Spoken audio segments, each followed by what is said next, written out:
Here's the thing about prayer that so many of us are getting wrong. You see, because we come from a life where we live and inhabit this body, we constantly have to deal with fluttering thoughts that we have very little control over. And we have to live a life in the physical. It becomes hard to take a spiritual practice and to not apply it only to what we experience in the physical. Let me explain. You see, prayer is a spiritual discipline. It's something that is has much more depth than we actually realize, especially early on in our walk. For me, early on, I mean, I started ministry super early. I got saved at about 10 years old, and then by 12 I was already in small group ministry. By 15 I was preaching, and I'm just like this kid who is really being used by God.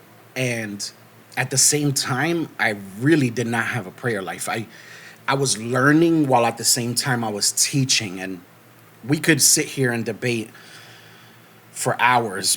I could debate myself even about whether that was good or not. But the point of it being, I don't necessarily think that it's just 15-year-old kids thrust into ministry that are struggling with prayer. I think that so many of us, to a degree, are probably struggling with prayer in a way because it is extremely difficult to take a spiritual thing and fit it into a physical box. That physical box being our life, ourself, our everything that we are. And so for me, prayer was something that was extremely transactional. It was something that I really only prayed when I felt like I needed something from God and something was beyond me, or I was going through a situation that was extremely uncomfortable, and I really just wanted God to completely free me from it and just hit the Santa Claus button for me for a second. And it stayed that way for such a long time because, again, I was taking something that my mind and my life, I could not truly comprehend what happens in and through prayer. I couldn't encapsulate that. And so instead, what I did was I just applied it as best as I could. You see, the truth of the matter is that prayer is not about us getting answers. Prayer is not about us even getting anything. But let me tell you something. If you do pray, what you do get is there is no way to fully describe or even to add a monetary value to it. It is infinitely valuable to you, especially for those of you who are pursuing Christ with intentionality, with a desire to know him deeply and to please him, and you are walking with God and wanting to change your life in some way. And the thing about it is that there are so many different things in your life that God wants to do. There are so many different things that God wants to use you for. There are so many different things that God has prepared for us. Sanctification, like, let's just talk about Bible, right? Sanctification, right? Soundness of mind, self-control, all of the fruit of the Spirit, a purpose, hearing him, a relationship with him. All of these things are things that the Christian truly desires, and they are all attained, magnified, and truly intensified in our life through prayer.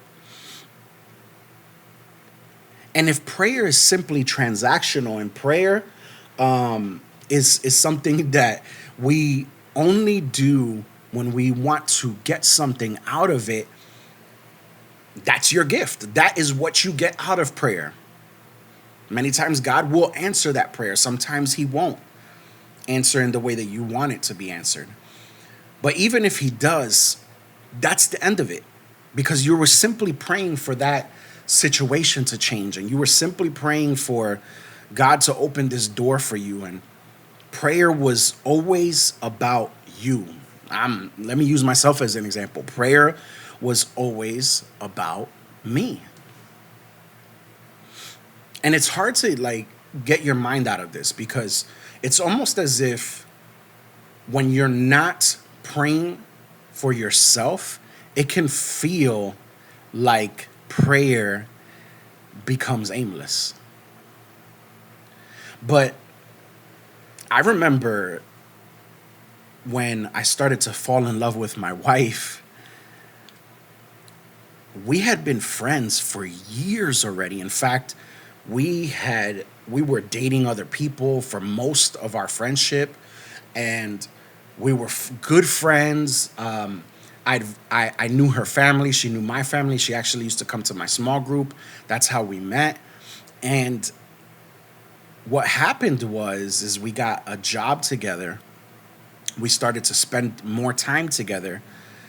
And eventually, as we spent more and more time together, I saw her in a different light.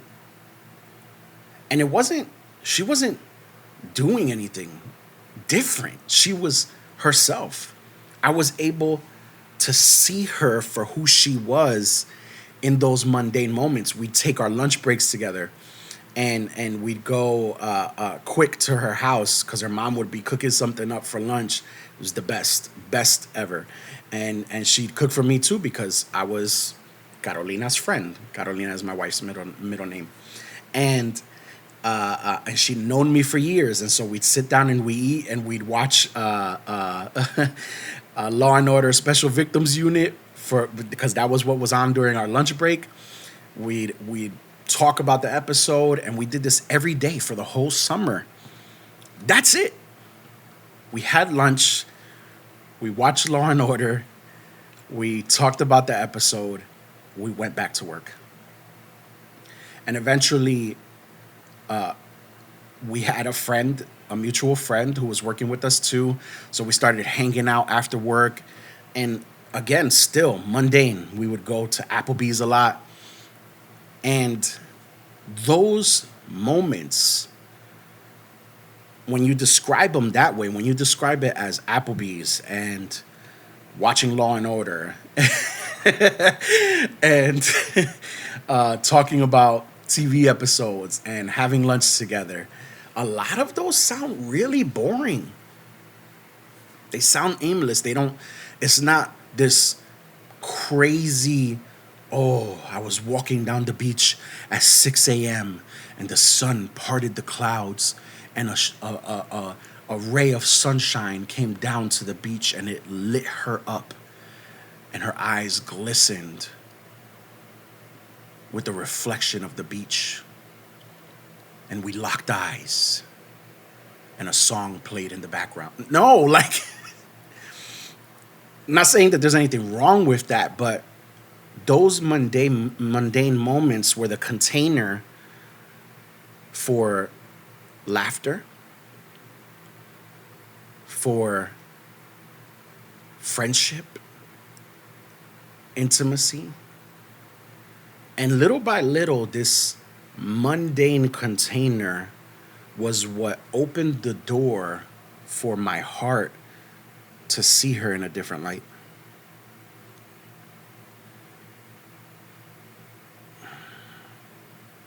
And I wouldn't have it any other way.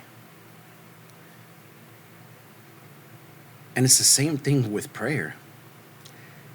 Yeah, if you don't go in with a directive, some of you really need, like, I need to have a purpose for this. I need to have a checklist of prayer. Like, yes, there's nothing wrong with that. But if prayer can just be prayer, like, if you could just make it just prayer and not what I need to get out of this and what I need to pray for and what the list is or what I need right now. If you could just make it prayer, now all of a sudden you have this contained moment that is just you and his. And you can start to actually reap the true outcome of prayer. The one that our soul actually longs for. You see, your soul is longing for change. All throughout humanity's history, all the way down to Adam, we've experienced separation from God. And so we look out in this world for something to fill it, desperately looking for something that could potentially change how all of this feels, and not finding it. And then you come to Christ, and we replace the search in the world, we replace it with events and serving in ministry and starting a YouTube channel to criticize big preachers. And we replace it with fellowship nights and worship concerts and all of these different things, that not all of them being quote unquote bad.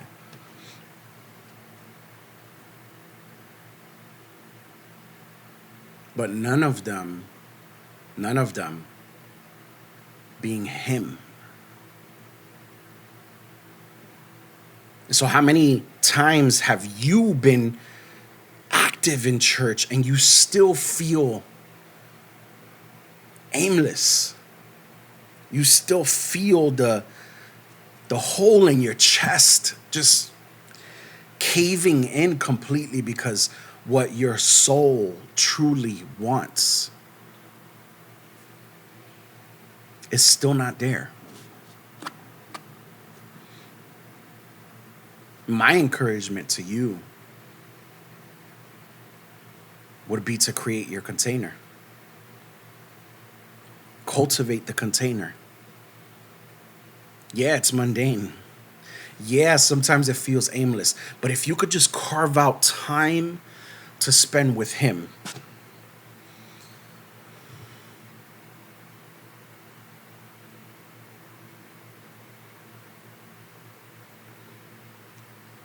you will satisfy a hunger that your soul has had since the moment you were born. You will create a hunger, an even deeper hunger, that only his presence can satisfy. And that is what he invites you to. He's not inviting you to having all the answers, getting everything you want, a 10-step plan to getting married and finding your spouse. He's not inviting you to your next career step. Yeah, those things happen because he has a plan and a purpose for you, but he's inviting you to himself. So the next time that you feel tempted to feel that prayer is aimless, is maybe not for you, or you just feel like you're struggling with it, that's okay. Struggle through it. Struggle through it. Just because it's hard doesn't mean it's not worth it. Go through it. And you'll see that those mundane prayer moments that you used to think weren't going anywhere will change your life. Our prayer time is not about us. Our prayer time is not about what we can get. If we can make our time of prayer not completely about him only, where it's almost like we're not present and we're just worshiping without our actual heart being present, and not about us completely, where we're just talking at him as if he's a wall, listing all of our requests and then walking away. If we could make our prayer time about him, centered around Him, and be fully present as ourselves, intentionally, with love, that's the goal. That's the goal. And that is the key to your soul and your life being everything that it needs to be, beyond your expectations, beyond even what you desire. What you desire is cheaper than what God has for you.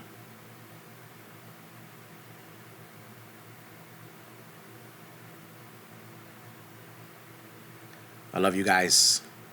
Hope this message bless you, and I'll see you in the next one. Peace.